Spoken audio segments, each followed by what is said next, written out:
आज उन्होंने विश्वास आगे बढ़ेगा कि नहीं बढ़ेगा ये तो आने वाले समय में जनता देखेगी।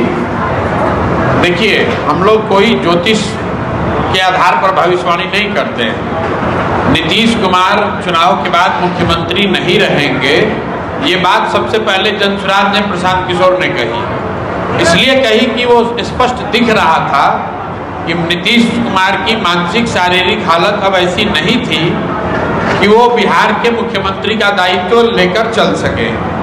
अब ये बात अगर हमको आपको पता है तो भाजपा को भी पता है, जदयू के नेताओं को भी पता था, लेकिन जनता को गुमराह करने के लिए नीतीश कुमार को मुखौटा के तौर पर आगे रख के लोगों का वोट लिया गया। और जैसा कि मैंने कहा था, 6 महीने के अंदर उनको हटाकर अब एक नए व्यक्ति को मुख्यमंत्री बनाया गया है। तो पहले तो आप ये समझिए कि जो जनमत है, बहुमत है, ये लोकप्रियता का बहुमत नहीं है। लोकप्रियता का बहुमत होता तो 202 विधायकों के समर्थन से जीता हुआ मुख्यमंत्री का पद छोड़कर राज्यसभा नहीं जाता। ये जो बहुमत है ये 10,000 रुपए से खरीदा हुआ बहुमत है, चुनाव आयोग की मदद से हासिल किया हुआ बहुमत है, सरकारी तंत्र के दुरुपयोग का बहुमत है। तो पिछले दरवाजे से बहुमत हासिल किया गया था और जिन लोगों ने उस बहुमत को हासिल करने में भूमिका अदा की थी, उन लोगों ने नीतीश कुमार को हटाया और अब अपने आदमी को, अपने मन के व्यक्ति को बैठाया है।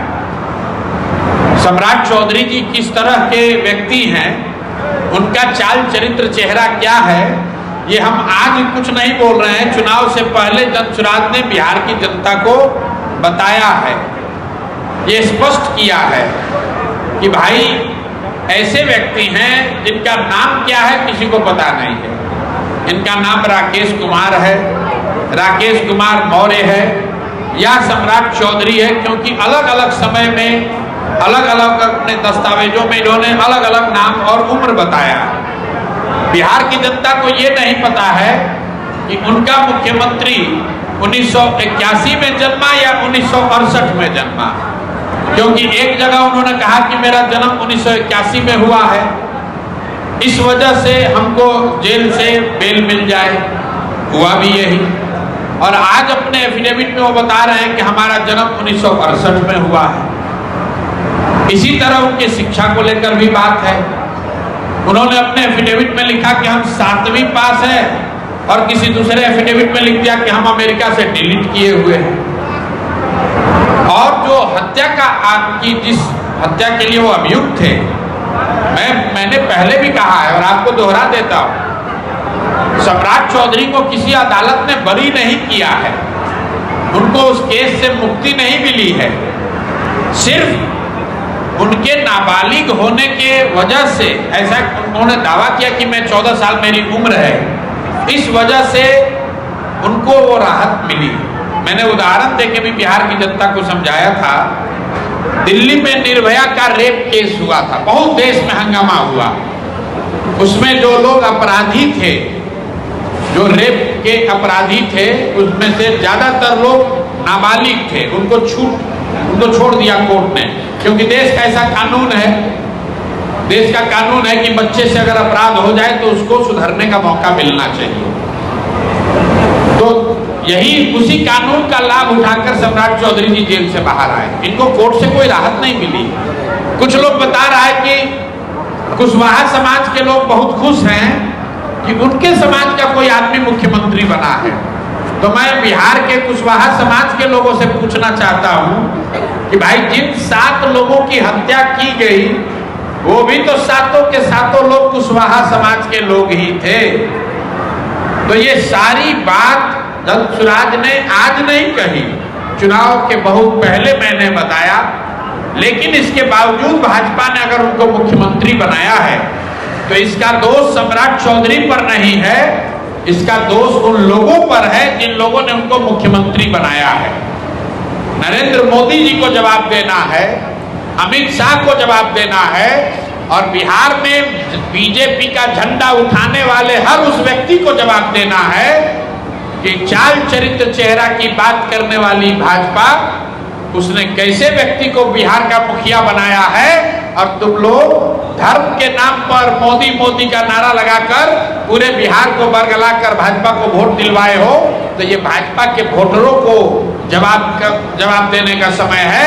सम्राट चौधरी खुद से मुख्यमंत्री नहीं बने हैं, उनको मुख्यमंत्री मोदी जी ने और अमित शाह ने बनाया है।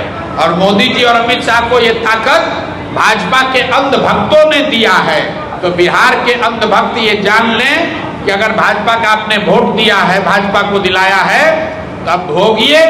अब आपका लड़का गुजरात में जाकर मजदूर बनेगा और 7वीं फेर सम्राट चौधरी आपके नेता और मुख्यमंत्री रहेंगे। आप लालू यादव को कहते हैं जंगल राज, तो भाई ये तो लालू यादव के ही पार्टी के हैं, अब कैसे गले से नीचे उतर रहा है? तो जैसा कीजिएगा वही पाइएगा, गलत बोइएगा तो गलत ही पाइएगा, बोइएगा बबूल तो आम नहीं खाइएगा। ये बिहार के लोगों की नियति है, जो हमने आपने बिहार के लोगों ने अपने लिए तय किया है। हम लोगों ने तय किया है कि गुजरात का आदमी गुजरात फैक्ट्री का मालिक रहेगा और बिहार के हजारों बच्चे उन्हीं फैक्ट्रियों में मजदूर रहेंगे। ये आपने हमने बिहार के लोगों ने अपने बच्चों के लिए तय किया है, तो हम लोग के बच्चों को वो भुगतना ही पड़ेगा। पश्चिम बंगाल में एक सवाल के पहला चरण का चुनाव कल पश्चिम बंगाल का संपन्न हो गया है, 93% मतदान हुआ है। आपको पश्चिम बंगाल चुनाव का अनुभव भी है, ये संकेत क्या बता रहा है? बदलाव होगा या फिर नई सरकार? मुझे कोई जानकारी नहीं है, मैं बिहार में हूँ। बिहार में क्या हो रहा है, बिहार में क्या हो सकता है, उस पर मैं टीका टिप्पणी कर सकता हूँ।